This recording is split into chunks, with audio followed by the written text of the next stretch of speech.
네, 북한 관련 소식 자세하게 이어가 보겠습니다. 최근 들어 도발이 뜸했던 북한이 조금 전 전해드린 것처럼 이번 주 해상 완충구역에 포사격을 하면서 다시 도발을 감행했습니다. 하지만 최고인민회의 일정을 예고하는 등 연말의 대외 활동보다 북한 국내 정치에 집중하는 모습은 여전했습니다. 오늘도 한평정책연구소 왕선택 글로벌 외교센터장과 이야기 나눠보겠습니다. 어서 오세요. 네, 안녕하세요. 네, 북한이 그동안 도발이 좀 잠잠했었는데 이번 그렇습니다. 주 들어서 이틀 연속 포사격을 도발했죠. 네, 그렇습니다. 그것이 12월 5일, 12월 6일 이틀 동안 그랬는데 북한이 거기에 대해서 왜 그렇게 했는지 스스로 설명을 했습니다. 그 이유는 한국과 미국 쪽의 책임을 떠넘기는 것이었죠. 한국과 미국이 휴전선 일대에서 이 포사격 훈련을 했는데 그것이 자기들로 하여금 부득이하게 대응하지 않을 수 없는 상황이었다. 네. 그래서 포사격을 했다. 그래서 경고의 의미가 있고 대응의 의미가 있다고 북한이 스스로 얘기를 했습니다. 네. 그것이 이제 믿어야 될지 말아야 될지 사실 네. 우리가 그것도 계산을 해봐야 되는데 5일, 6일 이후에는 또 특별한 도발적 행위는 없었습니다. 그렇게 본다면 북한이 5일과 6일에 있었던 우리 한국과 미국의 포사격에 대해서 대응을 했다. 일단은 그렇게 평가하는 것도 현재로서는 틀리지 않는다 이렇게 봐야 되겠습니다. 네. 올 들어서 북한이 도발을 굉장히 많이 했잖아요. 미사일 발사 수위도 높았고 발사도 굉장히 여러 번 했는데. 여러 번 했습니다. 근데 일부에서는 최근 도발이 이게 앞으로 더 큰 도발을 위한 명분을 쌓는 거다 이런 얘기도 하더라고요. 네, 그렇죠. 큰 틀에서 보면은 북한이 이 핵실험을 하고 중장거리 미사일 또 장거리 탄도미사일을 시험 발사하는 것을 그냥 기정사실화하려고 하는 움직임이 있습니다. 근데 그런 것을 하게 됐을 때 이제 핵실험이나 장거리 미사일, 중장거리 탄도미사일을 쐈을 때 그동안에는 유엔 안보리 제재가 들어왔었거든요. 예. 그런데 북한이 최근에 하는 행동을 보면 그런 것들을 감행했을 때에도 유엔 안보리가 제재를 하지 않는 그게 기정사실화가 된 상황인 거죠. 그런 것을 목표로 그동안 꾸준히 노력을 했습니다. 수위 조절을 해가면서 그야말로 더 큰 도발을 위한 명분 쌓기를 한 거죠. 그 과정 속에서 북한이 이용한 논리는 한국과 미국이 연합군사훈련을 하면서 예. 북한을 위협한다. 그러니까 할 수 없이 대응한다. 이런 개념으로 했는데 북한의 이런 전략은 절반은 성공했고 절반은 실패했습니다. 그래서 다시 이제 구체적으로 얘기하면 미사일을 쏘는 것, 탄도미사일 발사에 대해서는 중국이 북한 입장을 지지하는 쪽으로 상황이 변경이 됐습니다. 예. 기정사실화가 돼버렸습니다. 이 얘기는 북한이 예전에는 장거리 미사일을 쏘면 중국도 북한을 제재했는데 이제는 제재하지 않습니다. 네. 기정사실화가 이제 어느 정도 됐다고 보고 다만 핵실험의 경우는 중국이 격렬하게 반대하는 것으로 추정이 됩니다. 그 결과가 아직도 북한이 핵실험을 하지 않는 상황을 보여주는 것이라고 볼 수 있죠. 네. 그래서 최근에 북한이 하는 행동은 한국과 미국이 어떤 형태로든 연합군사훈련을 하면 거기에 대응하면서 남북 한반도의 군사적 긴장을 먼저 도발하는 쪽은 북한이 아니라 한국과 미국이니까 내버려둬라. 중국에 대해서 어떻게 보면 중국과의 대화를 계속하고 있는 것이죠. 너희가 계속해서 한미연합 군사훈련을 하면 우리도 가만히 있지 않겠다 이런 메시지를 던진 그거는 한국과 미국에 대한 메시지고 북한이 더 중요하게 생각하는 메시지와 대화는 중국인 거죠. 이 한반도에 있어서 군사적 긴장이 나는 건 북쪽 책임이 아니라 한국과 미국 책임인데 여기서 이제 또 하나 중요한 포인트는 중국이 유엔 안보리가 부과하는 경제 제재에 참여하고 있는데 예. 그게 부당하다는 메시지를 계속 중국에 보내는 거죠. 이 중국이 경제 제재에 참여하고 있는 이유는 유엔 안보리 결의를 위반했기 때문인데 유엔 안보리 결의를 위반하는 이유는 한국과 미국이 자극하기 때문이다라는 논리를 대면서 중국이 북한에 대해서 경제 제재를 계속하고 있는 것은 부당하다. 그러므로 경제 제재를 풀어라 하고 하는 메시지를 중국에 계속 보내는 것이죠. 네. 그게 절반 정도는 성공한 것으로 현재로서는 평가가 됩니다. 네. 이렇게 북한의 대외적인 행보는 조금 잠잠한 상황이었는데 대내 정치에 좀 집중을 하는 것 같아요. 그렇습니다. 최근 최고인민회의 일정을 예고했는데 일단 최고인민회의에서는 어떤 이야기들이 오가죠? 북한 스스로 이제 어느 정도 예고를 했는데 기본적으로는 한 해 결산을 해야 되고 최고인민회의니까 또 내년도 예산도 좀 봐야 되고 그런 게 기본적인 임무가 되고 특이한 것은 평양 문화어 보호법 채택 문제도 논의를 하겠다. 네. 이렇게 예고를 했습니다. 이런 것들은 북한이 사회적으로 젊은 세대의 새로운 어떤 방식, 언어 이런 것에 대해서 굉장히 걱정을 하고 있다. 이렇게 볼 수가 있겠습니다. 우리도 뭐 MZ 세대와 또 기성 세대 간에 어떻게 보면 의사소통이 잘 안 되는 경우도 있지 않습니까? 네. 가치관이 많이 달라졌으니까요. 우리뿐만 아니라 북한도 그렇다고 합니다.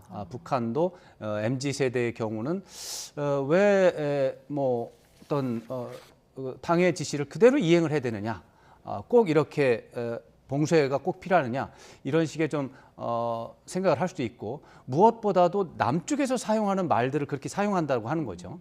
그러니까 이제 그게 먼저 번에 지난해 가장 대표적인 것이 이제 뭐 남녀 연인 간에 오빠라는 말이 남쪽에서 쓰는 그런 것들이 북한에서 사용한다는 거 아닙니까? 북한에서는 그럼 뭐라고 부릅니까? 뭐 그 동지라고 하든가 뭐 거기에 맞춰서 직급에 맞춰서 부를 수가 있겠는데 이제 오빠라는 말은 전형적으로 이게 남쪽에서 쓰는 말이니까 이것이 이제 반동 사상이다 해가지고 북한의 체제 결속에 방해가 된다고 판단한 것 같습니다. 근데 그런 것들을 겨냥해서 평양 문화어, 평양은 이제 표준말은 문화어라고 하거든요.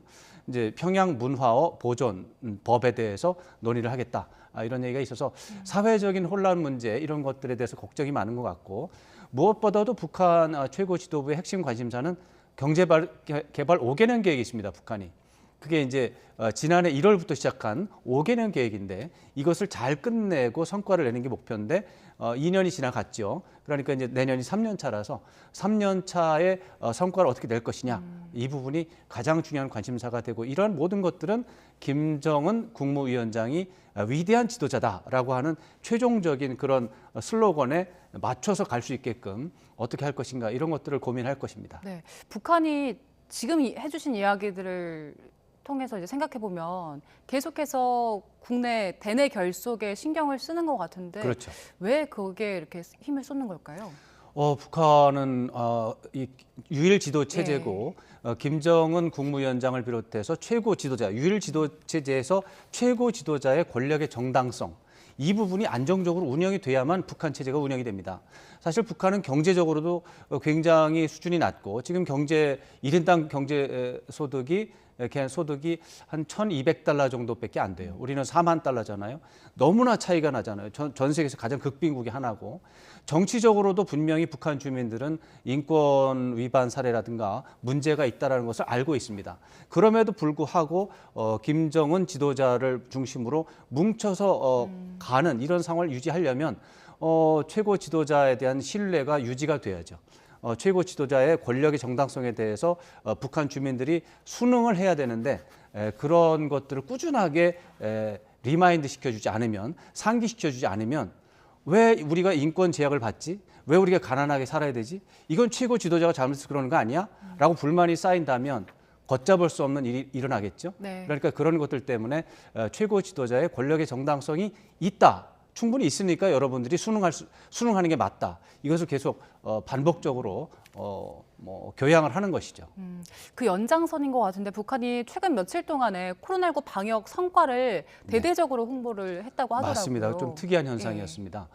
왜냐하면 이미 8월에 방역에 대대적인 성공을 했다고 하고 총화 사업도 하고 다 끝난 것이었거든요. 이제 다시 한번 또 강조를 한 건데 기본적으로는 연말 연시에 국내 정치 일정을 두고 김정은 위원장의 위대성을 부각하려는 이제 선전선동의 일환이고 그것과 연계를 해서 중국의 그 코로나 정책과도 관련이 있다고 생각을 합니다. 최근에 몇 주일 동안 중국에서는 코로나 정책이 제로 코로나에서 위드 코로나로 이동하고 있습니다.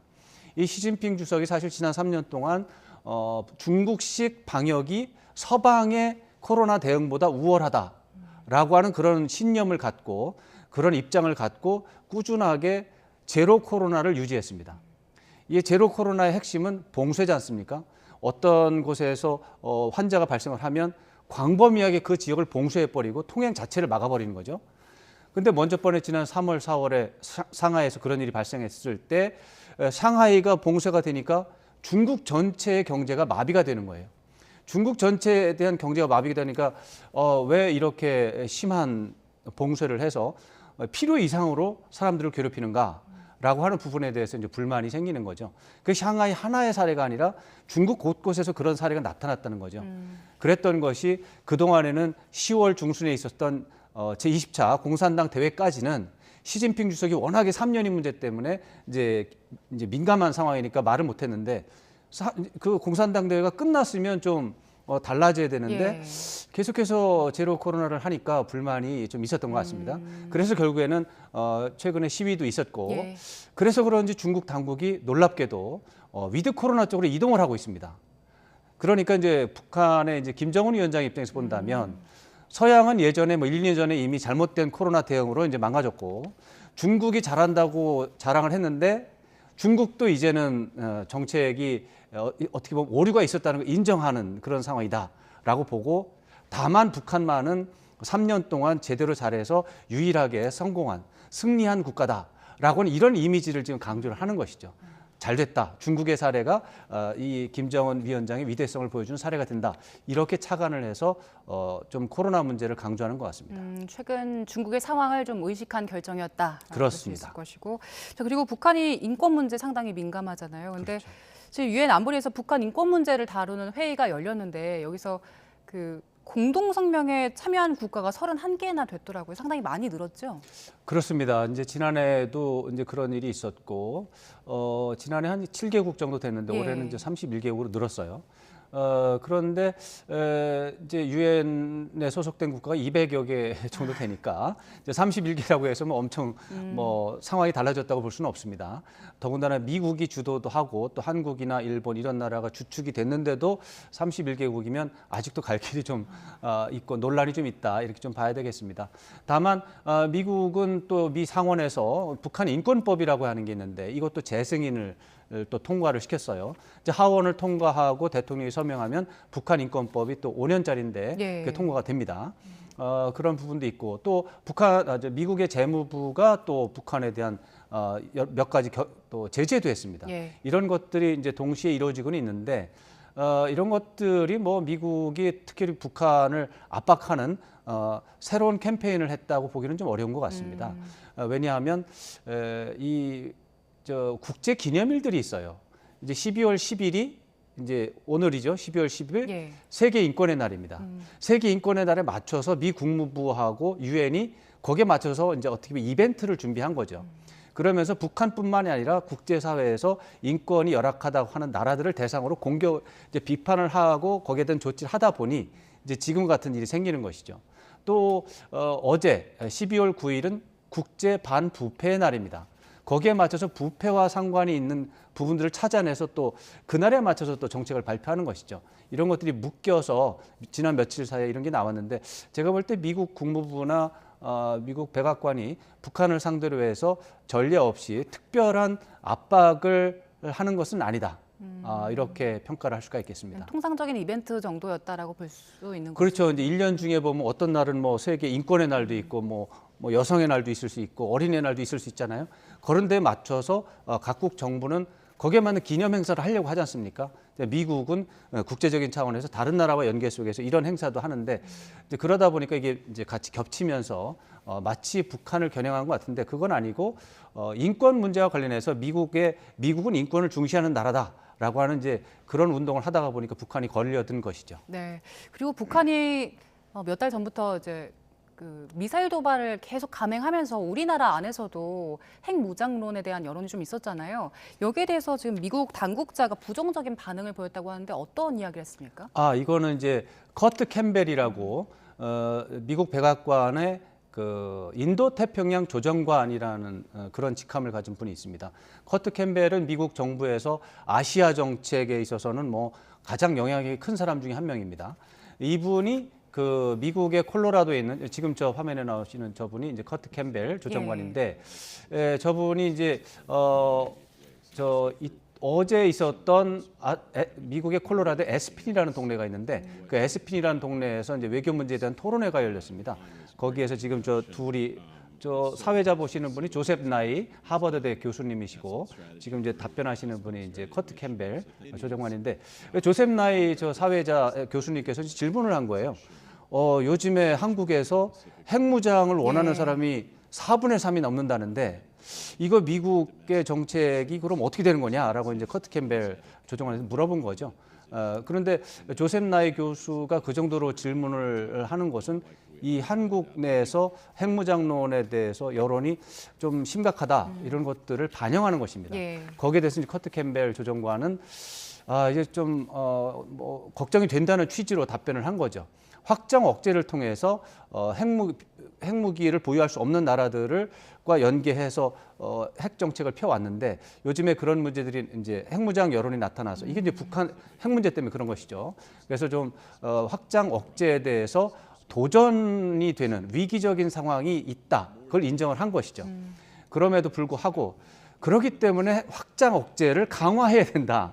답은 확장 억제를 계속 유지하고 발전시켜서 한국이나 일본과 같은 나라들 또 호주 같은 나라들이 핵무장을 하는 그거 상황은 안 된다라는 취지로 이제 말을 했는데 이제 우리 언론 쪽에서는 조셉 나이 교수님이 이제 그 핵무장론에 대한 여론이 있다라는 것을 관심을 보였다. 또 확장 억제가 어려움에 처하고 있다라는 그 부분에 주목을 좀 한 것 같아요. 그러나 저 말씀을 저도 이제 30분짜리 저 대담을 들어봤는데 무게 중심은 확장 억제를 강화해서 그런 얘기가 나오지 않도록 해야 된다. 이런 쪽에 있습니다. 네, 알겠습니다. 그리고 또 미국과 중국이 전략 경쟁할 때 평화롭게 경쟁을 해야 된다 이런 얘기도 했더라고요. 맞습니다. 그 30분 동안의 대담 중에서 더 중요한 부분이 바로 그 부분이었습니다. 커트 캠벨은 조정관은 아시아 차르라는 별명이 있습니다. 그러니까 바이든 행정부에서 아시아 관련 정책은 그 커트 캠벨 조정관이 제안하는 걸로 돼 있고 웬만한 건 바이든 대통령이 다 승인을 해준다 이런 얘기입니다. 미중 경쟁에 대한 부분도 커트 캠벨 조정관이 상당 부분 영향력을 발휘하고 있는데 커트 캠벨 조정관이 하신 말씀은 미중 간의 경쟁을 하고 있는데 이것이 충돌로 가지 않도록 하는 것이 중요하고 그러한 노력을 미국과 중국이 하고 있다. 그래서 평화적인 그런 무대에서 미국과 중국이 경쟁을 하는 상황을 만들어야 된다. 지금 그렇게 하고 있다. 이렇게 답변을 했습니다. 그러면서 수개월 이내에 그러한 평화적인 분위기 속에서 경쟁을 하는 모습을 가시적으로 보게 될 것이다. 아마도 어떤 대화 채널이 미국과 중국 간의 대화 채널이 끊긴 게 맞거든요. 지금 2018년에 이제 미중 간의 전략 경쟁이 시작이 됐는데 이제 직접적인 충돌을 물리적 충돌을 막기 위한 그런 대화 채널이 아마도 수개월 안에 수개월이라고 하면 3, 4개월 정도로 예상할 수 있습니다. 3, 4개월 이내에 또 생겨나지 않을까 이렇게 기대를 해볼 수 있고 그러한 것들은 이제 지난번에 인도네시아 발리에서 G20 정상회담을 계기로 해서 미중 정상회담이 열리지 않았습니까? 그 미중 정상회담이 우연히 열린 게 아니고 수개월 동안 미국과 중국이 섬세하게 계획을 해서 열렸다라고 설명하면서 그렇기 때문에 그런 것들이 앞으로 평화적인 분위기 속에서 미국과 중국이 경쟁은 분명히 하게 된다. 그러나 그 경쟁은 평화적인 그러니까 peaceful arena 평화로운 경기장이라는 표현을 썼습니다. 그러한 분위기 속에서 이루어지게 될 것이다. 이렇게 돼서 사실 미중 경쟁이 충돌로 가고 둘 중에 하나를 선택하는 분위기로 가면 우리나라를 비롯해서 모든 나라가 불편해지는 상황입니다. 그런데 그런 쪽으로 가지 않고 평화로운 분위기가 유지가 될 거다라고 하는 그런 어떤 의도를 밝혔기 때문에 비교적 긍정적인 발언이라고 하겠습니다. 네, 그리고 미중의 북핵 문제 대표가 화상회담을 하기도 했더라고요. 그렇습니다. 여기서 좀 의미 있는 성과가 있었습니까? 성과는 뭐 대화 자체가 이루어졌다는 게 성과가 되겠죠. 그러나 미국과 중국의 입장은 첨예하게 맞서고 있어서 뭐 가시적인 뭐 해결책은 나오지 않은 것 같고요. 기본적으로 아마 성킴 대북정책 특별 대표가 이제 중국의 대표는 류 샤오밍입니다. 류 샤오밍 한반도 사무 특별 대표가 있습니다. 그 류 샤오밍 특별 대표에게 이제 회담을 요청한 것 같은데 이제 성킴 대표는 북한이 저렇게 최근에 이렇게 도발적인 행동을 많이 해서 이 한반도 긴장이 높아지는데 왜 중국이 가만히 있냐? 중국이 나서 설득이 돼야 되는 게 아니냐? 책임을 져라. 특히 북한이 최근에 많게 보면 8차례에 걸쳐서 장거리 미사일 또는 중장거리 미사일을 쐈는데 왜 중국은 북한에 대한 제재 결의를 해야 되는데 안 하느냐 이렇게 이제 압박을 한 것이죠. 예.